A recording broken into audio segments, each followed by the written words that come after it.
안녕하세요. 자, 오늘은 단항식의 계산에 대해서 배워볼 겁니다. 오늘 배울 2단원 단항식의 계산. 그러면 단항식은 뭐냐? 여러분들 항이 하나만 있는 걸 단항식이라 그래요. 그래서 예를 들어서 보면 또는 3a 또는 x제곱, 이렇게 식이 하나만 있는 걸 단항식이라고 하고요. 다항식은 이런 것들이 더하기 빼기로 묶여 있는 걸 다항식이라 그래요. 예를 들어서 2 더하기 3x, 항이 여러 개 있죠. 하나, 둘, 그죠? 또는 3y 제곱, 이런 식으로 항이 3개. 그래서 이런 것들을 다항식, 이렇게 항이 하나만 있는 걸 단항식이라고 합니다. 그래서 단항식의 계산에 대해서 배우니까 우리는 항이 하나만 있는 식들의 계산을 배울 겁니다. 자, 요 단원에 들어가기 앞서서 꼭 알고 있어야 할 개념이 있는데요. 뭐냐면 중학교 1학년 때 배운 지수예요. 예를 들어서 2의 세제곱하면 여기가 지수라고 하고요. 여기를 지수라고 하고 요 2를 밑이라고 했었죠. 그죠? 네, 지수 밑. 그래서 예를 들어서 2 곱하기 2 곱하기 2 곱하기 3 곱하기 3은 우리가 지수를 이용해서 어떻게 간단하게 나타냈었죠? 2의 세제곱 곱하기 3의 제곱. 그죠? 자, 2의 세제곱은 2를 3번 곱했어. 3의 제곱은 3을 2번 곱했어 라는 뜻이었죠. 자, 그래서 오늘은 단항식의 계산에 대해서 배워볼 거고, 본격적으로 단항식의 계산에 배워보기에 앞서서 꼭 필요한 중학교 1학년 때 배운 기초 지식에 대해서도 다뤄봤습니다. 그러면은 이제 단항식의 계산에 대해서 본격적으로 배워봅시다. 단항식의 계산을 본격적으로 배우기 앞서서 다시 한 번만 복습해 봅시다. 자, 3을 4번 곱했다 그러면 거듭제곱으로 어떻게 나타내죠? 3의 4제곱. 그러면 3의 4제곱이라고 써 있으면 3을 4번 곱한 거니까 요렇게 3 곱하기 3 곱하기 3 곱하기 3이라는 거 여러분들 알고 계시겠죠? 자, 여기 보면은 2를 3번 곱했고 5를 2번 곱했고 7을 1번 곱했다. 1번 곱한 건 굳이 여기에 1이라고 쓴다 안 쓴다? 1이라고 쓰지 않고 생략한다. 그죠? 자, 그 다음 식을 계산하세요. 2a 곱하기 7이에요. 2a에는 뭐가 생략된 거죠? 2와 a 사이에 곱하기가 생략된 거죠. 사실은 이거는 2 곱하기 a 곱하기 7이고, 자, 숫자는 숫자끼리 곱할 수 있죠. 14 곱하기 a가 돼서 14a가 됩니다. 우리 이걸 줄여서 어떻게 간단하게 계산했죠? 그렇죠. 숫자는 숫자끼리, 문자는 문자끼리 계산했죠. 그래서 그냥 7이 14a 이런 식으로 써주면 되는 겁니다. 그럼 여기도 숫자끼리 계산 가능하니까 요 2분의 3이랑 마이너스 8이랑 곱하면 마이너스 12, 그러고 뒤에 문자 그대로 x 이렇게 붙는 거죠. 자, 요거는요 9b 나누기 3인데 숫자끼리 계산하죠. 9 나누기 마이너스 3이에요. 그러면 결과는 마이너스 3b 이렇게 되죠. 요거 한 번만 다시 자세하게 한번 풀어볼게요. 9b 사이에는 곱하기가 생략된 거예요. 그래서 9 곱하기 b 나누기 마이너스 3이에요. 그런데 숫자에는 교환법칙이 가능하죠. 그리고 교환법칙은 요 자리를 바꾸는 거고, 나누기는 곱하기로 변환해서 푸는 거예요. 그러면 9 곱하기 b 곱하기 마이너스 3분의 1인데, 그죠? 곱하기로 바꾸면 역수치죠. 얘가 바뀌어지니까 9 곱하기 마이너스 3분의 1 곱하기 b가 돼서, 요거 숫자는 숫자끼리 계산 가능하잖아요. 9 곱하기 마이너스 3분의 1은 마이너스 3이야. 그래서 마이너스 3 곱하기 b가 돼서 마이너스 3b가 된다. 요런 과정이 이 계산에 숨어 있는 건데, 사실은 이렇게 계산 과정을 일일이 다 쓸 필요는 없죠. 이게 여러분들 머릿속에 있을 거니까요. 그래서 이러한 계산을 보면 그냥 머릿속에서 숫자는 숫자끼리 계산을 빡 해버리는 겁니다. 그래서 9 마이너스 3, 9 나누기 마이너스 3은 마이너스 3, b 그냥 갖다 붙이고 해서 계산하면 되는 겁니다. 자, 그럼 마지막 4번. 숫자는 숫자끼리 계산을 하면 마이너스 5y 나누기 마이너스 2분의 5인데, 그럼 마이너스 5 나누기, 머릿속에서 마이너스 5 나누기 마이너스 2분의 5만 해주면 되는 거잖아요. 그죠? 그런데 나누기는 곱하기로 바뀌면서 역수치해지죠. 이게 다 머릿속에서 돼야 되는 거예요. 그러면 부호 플러스 마이너스 마이너스 플러스고 5 약분되고 2만 남네요. 그래서 2y 이렇게 됩니다. 그죠? 자, 여기까지 중학교 1학년 때 배운 내용 복습을 해봤고요. 넘어가서 쭉 지수법칙, 그래서 오늘의 학습 목표, 지수법칙을 이해하고 이를 활용하여 간단한 계산을 할 수 있다. 지수법칙이에요. 오늘 배울 소단원의 내용이. 지수는 아까 얘기했듯이 뭐 2의 제곱, 2의 세제곱, 요 위에 조그맣게 붙어있는 수가 지수겠죠.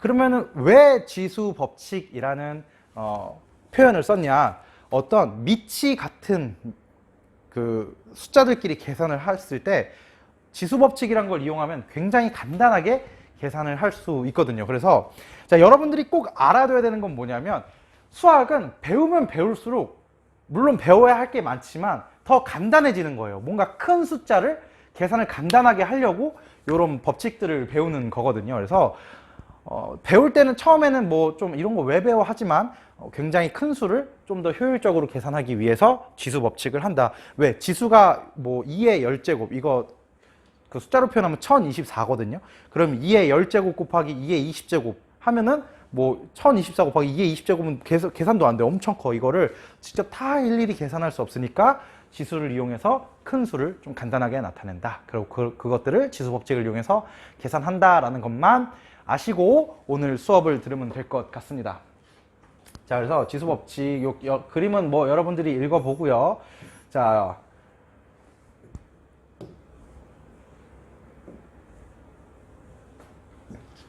이거 한번 생각해 봅시다. 뭐냐면 2를 3번 곱했어요. 얼마예요? 2의 세제곱이에요. 그러면 2의 세제곱 곱하기 2의 4제곱을 해볼 거예요. 2의 세제곱 곱하기 2의 4제곱. 이거 얼마예요?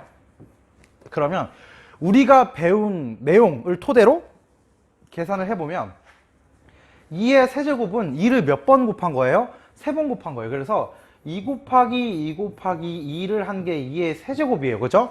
그 다음에 곱하기 2의 4제곱은 2를 4번 곱한 거예요. 2 곱하기 2 곱하기 2 곱하기 2. 그죠? 그런데 여기 곱하기에서는 사실 이 괄호가 별로 소용이 없죠. 그죠? 그래서 사실은 요거를 다 곱한 게 2를 몇 번 곱한 거다? 7번 곱한 거예요. 맞죠? 2를 7번 곱한 거 우리 지수를 이용해서 나타내면 2의 7제곱 이렇게 되죠. 자, 그래서 2의 세제곱 곱하기 2의 4제곱은 2의 7제곱이에요. 2의 세제곱 곱하기 2의 4제곱은 2의 7제곱인데 7이라는 건 3 더하기 4죠. 그래서 사실은 요 지수를 더한 것과 같아요. 3 더하기 4가 돼서 2의 7제곱이다. 이렇게 2의 7제곱이다가 되네요. 그러면 이런 걸 조금 일반화할 수 있을까? 한번 생각을 해보자고요. 넘어갈까요? 자, 3을 가지고도 한번 해볼까요?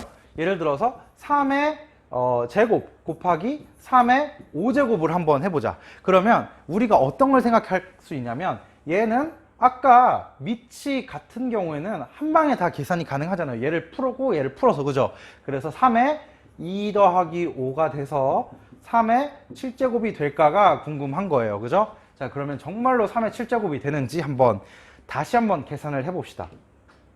보면 3의 제곱은 3 곱하기 3이고 요 곱하기가 여기 그대로 내려오는 거죠. 3의 제곱이 3 곱하기 3이라는 의미이고, 3의 5제곱은 3을 5번 곱하는 거예요. 3 곱하기 3 곱하기 3 곱하기 3 곱하기 3. 자, 이렇게 되는 거죠. 자, 그런데 곱하기만 있으니까 괄호가 사실은 별로 소용이 없어요. 그래서 3 곱하기 3 곱하기 3 곱하기 3 곱하기 3 곱하기 3 곱하기 3이에요. 즉 3을 몇 번 곱한 거다? 3을 7번 곱한 거다. 내가 원하는 결과가 나왔다 안 나왔다?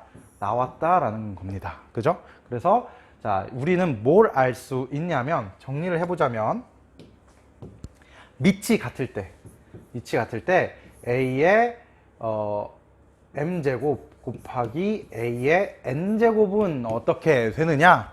a의 m 플러스 n제곱이 되는구나 라는 걸 알 수 있는 겁니다. 그죠?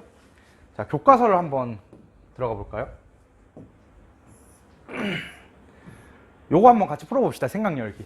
자, a의 m제곱 곱하기 a의 n제곱은 어떻게 계산하는가? 우리는 이미 알고 있다. 우리는 이미 a의 m제곱 곱하기 a의 n제곱은 a의 m 플러스 n제곱이라는 걸 알고 있지만 이미 선생님이랑 공부를 해서 그래도 모른 척하고 한번 요거를 보아봅시다.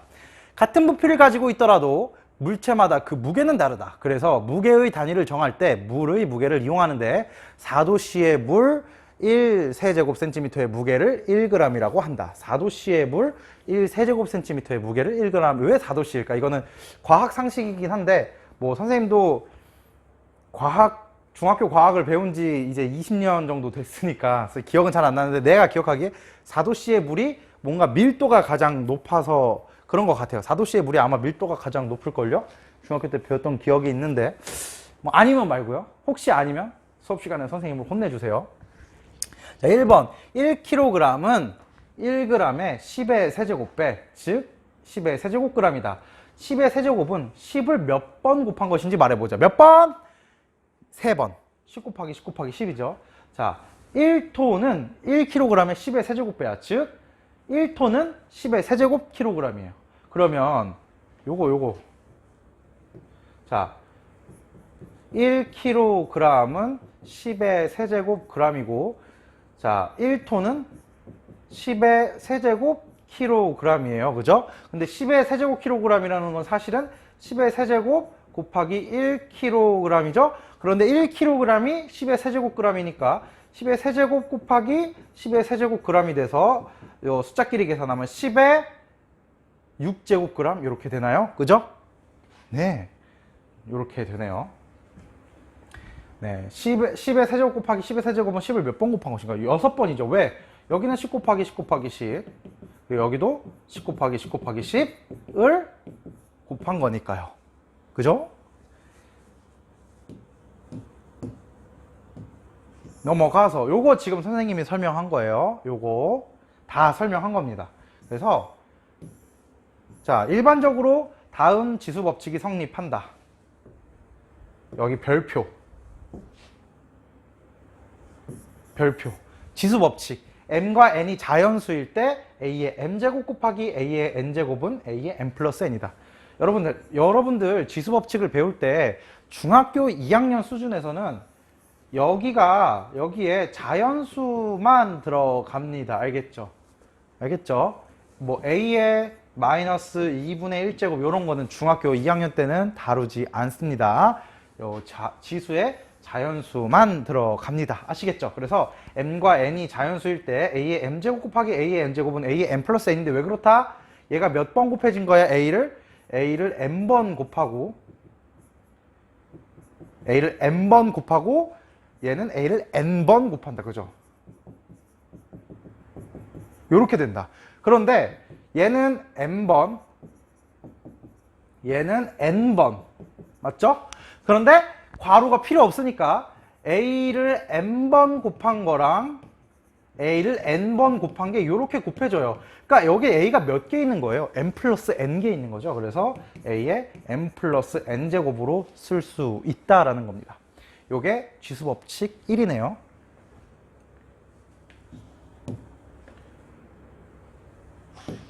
자, 그럼 문제를 한번 풀어봅시다.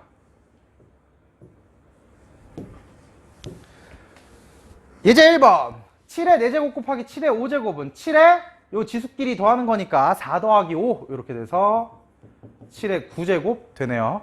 자, a의 5제곱 곱하기 a의 3제곱은 a의 5 플러스 3이 돼서 a의 8제곱 이렇게 됩니다. 자, 이번에는 3개야. 3개도 사실은 어렵지 않아요. b에 요거 다 더하면 되는 겁니다. 3 더하기 5 더하기 7제곱이 돼서 b의 15제곱. 요거 한 번만 같이 봅시다. b의 3제곱 곱하기 b의 5제곱 곱하기 b의 7제곱은 하나하나 하면 되는 거예요.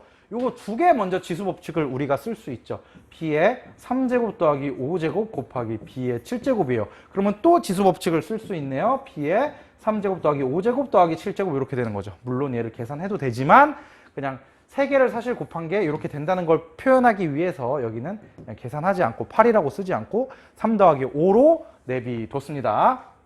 어렵지 않다. 자, 마지막 요거는 좀 볼 필요가 있다. 요거는. 자, 얘는 밑이 같은 애들만 지수 법칙을 쓸 수 있어요. 맞죠? 예를 들어서 2의 세제곱 곱하기 3의 제곱했는데 얘가 갑자기 뭐 2.5에 3 더하기 2제곱 이렇게 쓸 수 있어요, 여러분들? 이런 거 아니잖아요. 그죠? 이런 거 아니기 때문에 지수 법칙은 항상 밑이 같은 애들만 쓸 수 있다. 그러면 여기에 x는 x끼리 지수 법칙이 가능하고 y는 y끼리 지수 법칙이 가능한 겁니다. 그래서 교환 법칙을 이용해서 이 식을 다시 써보면 x제곱 곱하기 요거 교환 법칙 가능하죠. 계산 순서가 x 4제곱 곱하기 y 5제곱 곱하기 y 4제곱이에요. 자, 요거 4예요. 4. 그러면 x 여기 지수 법칙 하면 2 더하기 4 곱하기 y에 5 더하기 4 이렇게 되네요. 생략 가능한 거 생략하면서 간단하게 해줍시다. 이거 x의 6제곱 y 문자와 문자 사이에 곱하는 거는 그 곱하기는 생략 가능하죠. 그죠? y의 9제곱 이렇게 되네요. 자, 넘어가서 문제 1번, 문제 2번 지금 화면 멈추고 풀어봅시다. 화면 멈추고 풀어야 돼요. 자, 다 풀었을 거라고 생각을 하고 선생님이랑도 몇 개 풀어봅시다. 얘 한번 풀어봅시다. 얘. 자, b 곱하기 b의 6 곱하기 b의 9는 지수 법칙에 의해서 밑이 다 같으니까 지수를 다 어떻게 하면 된다? 더하면 된다. 근데 여기 몇 생략된 거예요? 1. 그래서 1 더하기 6 더하기 9 b의 16제곱 이렇게 되네요. 그죠? 16제곱. 얘도 마찬가지로 x는 x끼리 y는 y끼리 지수 법칙을 하면 되죠. x의 5 더하기 3제곱 곱하기 y의 4 더하기 8제곱 계산하면 x의 8제곱 y의 12제곱 이렇게 되네요. 자, 마지막 문제 2번. 요거 나머지는 여러분들이 스스로 풀 줄 알 거라고 생각을 합니다. 자, 문제 2번. 컴퓨터의 저장 용량을 나타내는 단위에는 기본 단위인 바이트, 키비바이트, 메비바이트, 기비바이트가 있다. 정말 기비바이트인가? 기가바이트 아닌가? 어쨌든 이때 1키비바이트는 2의 10제곱 바이트래요. 아까 킬로그램 톤이랑 똑같은 거죠. 1 메비바이트는 1 키비바이트에 2의 10배래요. 자, 요거 식으로 한번 표현해 봅시다. 1 메비바이트는 1 키비바이트에 2의 10제곱배래요. 그죠? 배라는 건 곱하는 거잖아요. 그래서 수학은 그냥 문제 그대로를 식으로 표현하면 끝나는 거예요. 그런데 1 키비바이트가 문제에서 몇 바이트래요? 2의 10바이트래요. 그래서 2의 10 곱하기 요 1 키비바이트가 2의 10바이트잖아요. 그런데 숫자는 숫자끼리 계산 가능한데 하필 밑이 같아. 뭘 쓴다? 지수 법칙을 쓴다. 2의 10제곱 더하기 10제곱 2의 20제곱 바이트네요. 그래서 1 메비바이트는 2의 20제곱 바이트구나를 아는 거죠. 그죠? 1번 끝났네. 근데 1 기비바이트는 1 메비바이트에 2의 10배래요. 그러면 얘 또 풀면 되죠. 1 기비바이트는 1 메비바이트에 2의 10제곱 배래요. 그죠? 마찬가지로 문자로 그냥 숫자 식으로 표현하면 끝난다. 그런데 1 메비바이트가 2의 10제곱 바이트래요. 그래서 2의 20제곱. 그래서 얘 대신에 2의 20제곱 바이트를 쓰면 되죠. 지수 법칙 쓰면 2의 30제곱 바이트 이렇게 쓸 수 있다. 그래서 1 기비바이트는 2의 30제곱 바이트다. 자. 오케이. a의 n제곱 더하기 a의 n제곱은 어떻게 계산한가? 요거는 다음 차시에 다뤄보도록 하겠습니다. 그래서 오늘 배운 내용을 정리를 해보면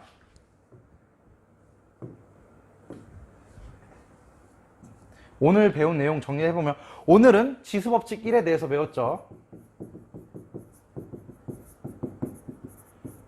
지수법칙 1에 대해서 배웠고 뭐다? 밑이 같은 m과 n이 자연수일 때 a의 m제곱 곱하기 a의 m제곱 밑이 같은 요 두 뭔가 지수를 달고 있는 숫자의 곱셈은 어떻게 하면 된다? a의 m 플러스 n제곱이다. 그죠? 얘보다 자연수다. 요거에 대해서 배웠습니다. 자, 여러분들 굉장히 중요한 법칙이에요. 그런데 쉽죠, 그죠?